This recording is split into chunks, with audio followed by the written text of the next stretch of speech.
حج یا عمرے میں حلق اور ٹن کرانا ضروری ہے یا قصر بھی کرا سکتے ہیں؟ دونوں کرا سکتے ہیں، حلق اور قصر، یعنی بالکل استرا اپنے سر پر پھیل لینا کہ جس کی وجہ سے بال بالکل ختم ہو جائے، اس کو حلق کرانا کہتے ہیں، تو یہ بھی درست ہے۔ اور قصر کرانا یعنی بال کو ترشوانا، تو اس میں یہ ضروری ہے کہ ایک پوروے کے بقدر تمام بالوں کو اگر کاٹ لیا جائے تو بھی آدمی احرام سے نکل جائے گا۔ تو جائز تو دونوں ہیں، لیکن افضل حلق کرانا ہے، چاہے عمرے کے احرام سے نکل رہا ہو چاہے حج کے احرام سے وہ نکل رہا ہو، افضل یہ ہے کہ وہ حلق کرائے، گنجی کروائے۔ نبی کریم صلی اللہ علیہ وسلم نے ایک موقع پر فرمایا کہ اللہم ارحم المحلقین، تو جو صحابہ وہاں موجود تھے ان میں سے کسی نے کہا والمقصرین یا رسول اللہ، آپ نے دوبارہ فرمایا اللہم ارحم المحلقین، تو صحابی نے دوبارہ کہا والمقصرین یا رسول اللہ، اللہ کے رسول نے پھر تیسری مرتبہ کہا اللہم ارحم المحلقین، تو پھر صحابی نے کہا والمقصرین یا رسول اللہ، تو تیسری یا چوتھی مرتبہ میں پھر آپ نے کہا کہ اللہم ارحم المحلقین والمقصرین، یعنی حلق کروانے والوں کے لیے اللہ کے رسول صلی اللہ علیہ وسلم نے 3 مرتبہ دعا فرمائی،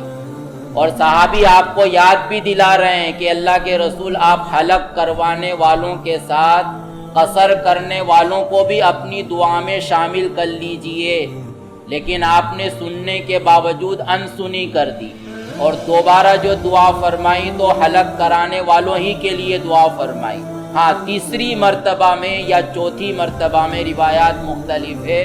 آپ نے پھر قصر کرنے والوں کو بھی شامل فرمایا، اور یہ 2 مرتبہ کا واقعہ ہے۔ ایک تو سن ہجری 6 میں جب اللہ کے رسول صلی اللہ علیہ وسلم عمرے کے لیے تشریف لے گئے تھے، جس کو عمرۃ الحدیبیہ کہتے ہیں، تو مکہ کے کفار نے آپ صلی اللہ علیہ وسلم کو مکہ میں داخل ہونے نہیں دیا، اور پھر اس کے نتیجے میں صلح ہوئی، تو اللہ کے رسول اور صحابہ احرام کی حالت میں تھے، تو وہیں پر حدیبیہ ہی میں قربانی کر کے آپ صلی اللہ علیہ وسلم نے حلق کروایا۔ تو صحابہ کو بہت غصہ تھا کہ یہ لوگ ہم کو کیوں نہیں جانے دے رہے ہیں، تو بہت سے صحابہ نے حلق نہیں کروایا، اور اللہ کے رسول نے سب سے پہلے حلق کروایا، تو پھر دیگر صحابہ بھی حلق کرانے لگے، تو اس موقع پر آپ صلی اللہ علیہ وسلم نے یہ دعا فرمائی۔ اور ایک حجۃ الوداع کے موقع پر جب اللہ کے رسول صلی اللہ علیہ وسلم مکۃ المکرمہ پہنچے اور عمرہ کیا، اور عمرہ کرنے کے بعد آپ نے تمام صحابہ کو حکم دیا کہ حلال ہو جاؤ، چاہے انہوں نے تمتع کا احرام باندھا ہو چاہے قران کا بھی احرام باندھا ہو، وہ سب کے سب عمرہ کر کے حلال ہو جائے۔ حالانکہ جنہوں نے قران کا احرام باندھا ہے تو ان کو عمرہ کرنے کے بعد حلال ہونے کی اجازت نہیں ہے، لیکن اس موقع پر خاص یہ حکم تھا کہ آپ صلی اللہ علیہ وسلم نے حکم دیا کہ تم حلال ہو جاؤ، تو بہت سے صحابہ کو یہ حرج معلوم ہوا، تو اس موقع پر بھی آپ صلی اللہ علیہ وسلم نے یہ دعا فرمائی۔ تو بہرحال دونوں کی اجازت ہے، لیکن افضل حلق کرانا ہے۔